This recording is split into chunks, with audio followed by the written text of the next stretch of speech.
नमस्कार, मैं अंशुता श्रीवास्तव हाजिर हूं आज दिन भर की 5 बड़ी खबरों के साथ। इस बुलेटिन में बात करेंगे कि अमित शाह के ऐलान से आप और कांग्रेस खेमे में खलबली आखिर क्यों मच गई है। साथ ही ये भी जानेंगे कि शरद पवार के बयान से क्यों मची महाराष्ट्र राजनीति में खलबली। चर्चा इस बात की भी होगी कि आखिर ममता बनर्जी से क्यों नाराज हो गए सीजेआई चंद्रचूड़। इन बड़ी खबरों के अलावा देश दुनिया की दूसरी बड़ी खबरों की भी चर्चा होगी, जिससे दिन भर देश की सियासत गरमाई रही। लेकिन सबसे पहले नजर डालेंगे सुर्खियों पर। 1 जुलाई से मिट जाएगी अंग्रेजों की निशानी। देश में लागू होने जा रहे हैं 3 नए आपराधिक कानून। खत्म हो जाएगा अंग्रेजों के समय के कानून का काम। बुरे फंसे एआईएमआईएम चीफ असदुद्दीन ओवैसी। देश भर में हो रहा ओवैसी का विरोध। जंतर मंतर पर बीएचपी और बजरंग दल ने किया प्रदर्शन। धोनी ने टीम इंडिया को दी बधाई। पूर्व कप्तान बोले, जन्मदिन के अनमोल उपहार के लिए धन्यवाद। अब सुर्खियों के बाद बात आज की सबसे बड़ी खबर की, जो आ रही है हरियाणा से। लोकसभा चुनाव हो चुके हैं, अब बारी है विधानसभा चुनाव की, जिसकी तैयारियों में बीजेपी लग गई है। चुनाव के मद्देनजर बीजेपी ने बैठक की। इस बैठक में बीजेपी के नेताओं में उत्साह भरा, तो वहीं विपक्षी खेमे में खलबली मचा दी। आखिर इस बैठक में ऐसा क्या हुआ, जानिए इस रिपोर्ट में। लोकसभा चुनाव खत्म होते ही भारतीय जनता पार्टी आगामी विधानसभा चुनाव की तैयारियों में लग गई है। ऐसे में केंद्रीय मंत्री अमित शाह ने बड़ा ऐलान करते हुए सभी को चौंका दिया। उन्होंने कहा कि हरियाणा में आगामी विधानसभा चुनाव में भारतीय जनता पार्टी मुख्यमंत्री नायब सिंह सैनी के नेतृत्व में अकेले लड़ेगी। प्रदेश कार्यकारिणी की बैठक में नेताओं और कार्यकर्ताओं को संबोधित करते हुए अमित शाह ने कहा कि उन्हें इस बात में कोई संदेह नहीं होना चाहिए कि भाजपा राज्य में होने वाले चुनावों के लिए किसी भी पार्टी के साथ गठबंधन नहीं करेगी। सूत्रों के अनुसार बैठक में अमित शाह ने कार्यकर्ताओं से कहा कि प्रधानमंत्री नरेंद्र मोदी के मार्गदर्शन और मुख्यमंत्री नायब सिंह सैनी के नेतृत्व में भाजपा हरियाणा में तीसरी बार पूर्ण बहुमत के साथ सरकार बनाएगी।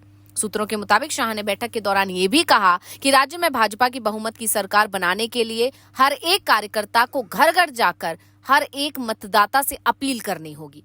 शाह ने कहा कि नरेंद्र मोदी 6 दशक के बाद लगातार तीसरी बार देश के प्रधानमंत्री बनने वाले पहले नेता हैं। इसके साथ ही अमित शाह ने विपक्ष पर जमकर निशाना भी साधा। अब सूत्रों के मुताबिक हरियाणा में अक्टूबर में विधानसभा चुनाव कराए जा सकते हैं। हालांकि मीडिया को इस बैठक को कवर करने की अनुमति नहीं दी गई थी, लेकिन बैठक से जुड़ी जो खबरें बाहर निकल कर आई हैं, उन्हें देखकर अब जानकार दावा कर रहे हैं कि बीजेपी की इस बैठक ने विपक्ष की नींद जरूर उड़ा दी है। अमित शाह ने बता दिया कि हरियाणा विधानसभा चुनाव किसके चेहरे पर लड़ा जाएगा, लेकिन महाराष्ट्र में विपक्ष में सीएम के चेहरे पर घमासान छिड़ गया है। शरद पवार के बयान को संजय राउत के लिए करारा जवाब माना जा रहा है। तो आखिर ऐसा क्या बोल गए शरद पवार जिससे मचा बवाल, देखिए रिपोर्ट में। महाराष्ट्र विपक्षी गठबंधन में दरार पड़ती नजर आ रही है। खासकर शरद पवार के बयान ने तो उद्धव गुट वाली शिवसेना को करारा झटका दे डाला। पवार ने कहा कि आगामी विधानसभा चुनाव में महाविकास अघाड़ी की तरफ से मुख्यमंत्री का कोई चेहरा नहीं होगा, बल्कि इसे सामूहिक नेतृत्व में लड़ा जाएगा।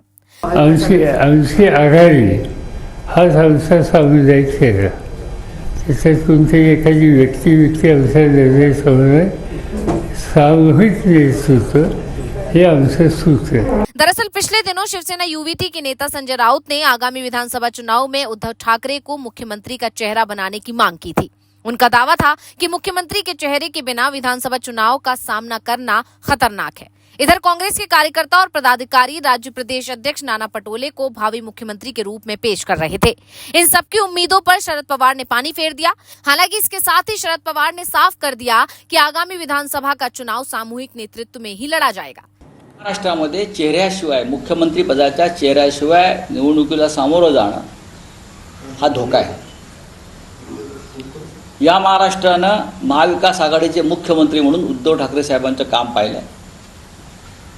लोकसभेतलं मतदान अनेक घटकांचं हे माननीय उद्धव ठाकरे यांच्याकडे पाहून सुद्धा झालेलं आहे। अर्थात तिघांची ताकद एकत्र होती, पण बिन चेहऱ्यांचं महाविकास आघाडी किंवा बिन चेहऱ्याचं सरकार हे अजिबात चालणार। शरद पवार ने कहा कि हम साथ बैठकर विधानसभा चुनाव की रणनीति बनाएंगे। लोकसभा चुनाव में वामपंथी दलों, आम आदमी पार्टी, शेतकरी कामगार पार्टी ने हमारी मदद की थी, इसलिए हम आगामी चुनावों में उन्हें भी जिताने की कोशिश करेंगे। पवार ने कहा कि लोकसभा चुनाव में लोगों की मानसिकता स्पष्ट हो गई है।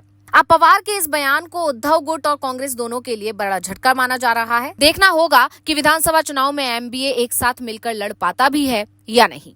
दावा किया जा रहा है कि महाराष्ट्र में एमवीए में टूट हो सकती है, क्योंकि शरद पवार के बयान से सिर्फ उद्धव ही नहीं, कांग्रेस को भी झटका लगा है। वैसे झटका तो ममता बनर्जी को भी लग गया, और हमेशा अपनी बेबाकी के लिए जानी जाने वाली ममता बनर्जी को इस बार उनकी बेबाकी भारी पड़ गई, क्योंकि सीजेआई ने उनकी जबरदस्त क्लास लगा दी।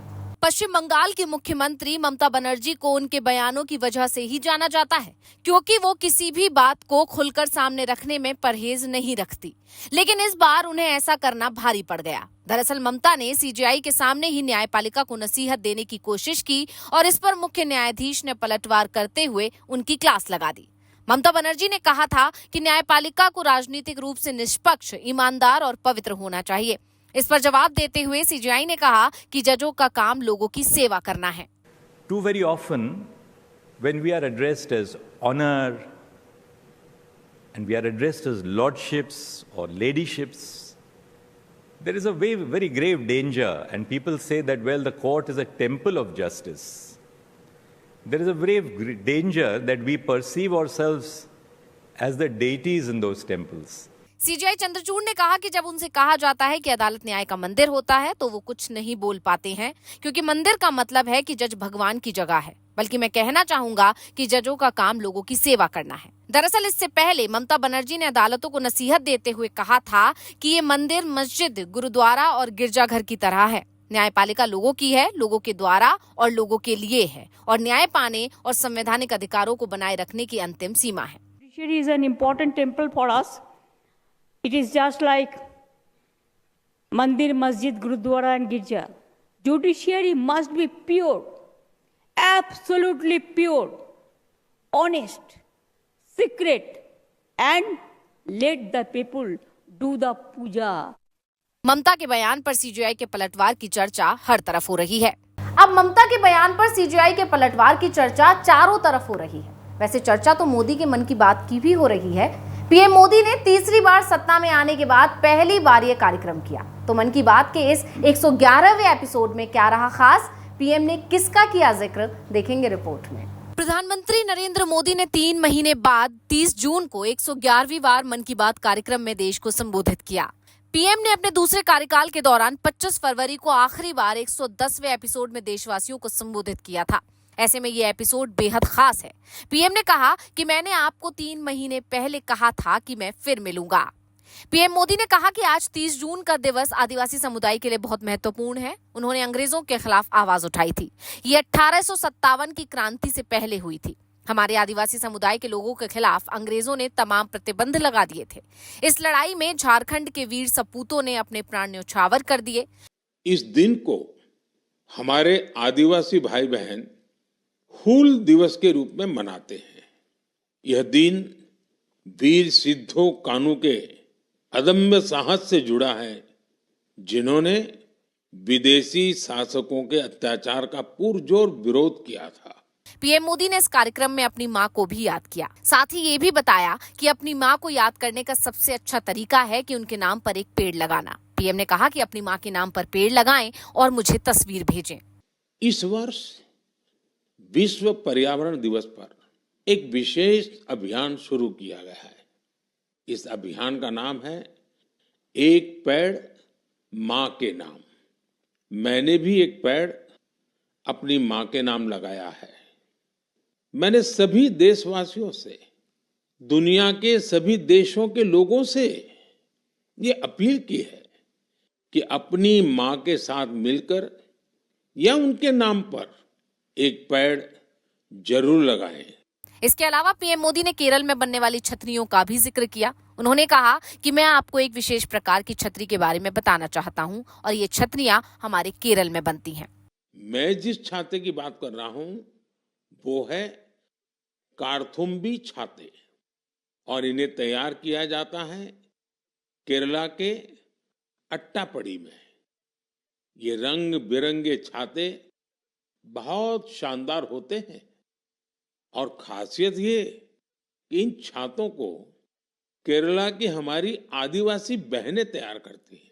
इसके अलावा आपने 111वें मन की बात कार्यक्रम में पीएम मोदी ने टीम इंडिया को जीत की बधाई दी। साथ ही आगामी ओलंपिक के लिए भारतीय दल को शुभकामनाएं भी दी। मुझे विश्वास है कि आप सब भी ओलंपिक खेलों में भारतीय खिलाड़ियों का उत्साह बढ़ाने का इंतजार कर रहे होंगे।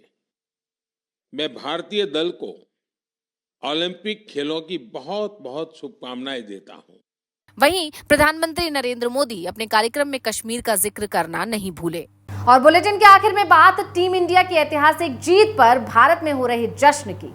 टीम इंडिया ने इतिहास रच दिया। दुनिया भर में भारत के प्रदर्शन की चर्चा हो रही है। पीएम ने भी खिलाड़ियों को फोन पर बधाई दी, लेकिन इस जश्न के माहौल में जनता को एक झटका भी लगा, जिससे हर भारतीय की आंखें नम हो गई। आखिर क्यों लगा क्रिकेट प्रेमियों को ये झटका? देखिए रिपोर्ट। बारबाडोस के केसिंगटन ओवल में टीम इंडिया ने इतिहास रच दिया। रोहित शर्मा की अगुवाई में टीम इंडिया ने T20 वर्ल्ड कप 2024 के खिताबी मुकाबले में साउथ अफ्रीका को 7 रनों से हराकर T20 वर्ल्ड कप 2024 का खिताब अपने नाम कर लिया है। कपिल देव और महेंद्र सिंह धोनी के बाद रोहित शर्मा भारत के तीसरे कप्तान बने, जिनकी कप्तानी में टीम इंडिया ने वर्ल्ड कप का खिताब जीता। इस जीत के साथ ही साल 2014 से आईसीसी इवेंट में जीत का सूखा भी खत्म हो गया। आखिरी बार भारतीय टीम ने महेंद्र सिंह धोनी की कप्तानी में 2013 में चैंपियंस ट्रॉफी का खिताब जीता था। भारतीय टीम 2007 के बाद पहली बार T20 वर्ल्ड कप का खिताब जीतने में कामयाब हुई। फाइनल मुकाबले में टीम इंडिया के कप्तान रोहित शर्मा ने टॉस जीतकर पहले बल्लेबाजी करने का फैसला लिया, जहां टीम ने 7 विकेट खोकर 176 रन बनाए। 177 रनों के टारगेट का पीछा कर रही साउथ अफ्रीका की टीम इस मैच में 20 ओवर में 8 विकेट खोकर 169 रन ही बना सकी और टीम इंडिया ने वर्ल्ड कप का खिताब अपने नाम कर लिया। इस जीत के बाद जहां पूरा देश खुशी में डूबा हुआ था, वहीं रोहित शर्मा और विराट कोहली ने पूरे भारत को गमगीन कर दिया। T20 वर्ल्ड कप का खिताब जीतने के बाद विराट कोहली और रोहित शर्मा ने T20 इंटरनेशनल से रिटायरमेंट की भी घोषणा कर दी है। तो आज इस बुलेटिन में इतना ही। अब मुझे दीजिए इजाजत। देश दुनिया की ऐसी ही बड़ी खबरों के लिए देखते रहिए ग्लोबल भारत टीवी। नमस्कार।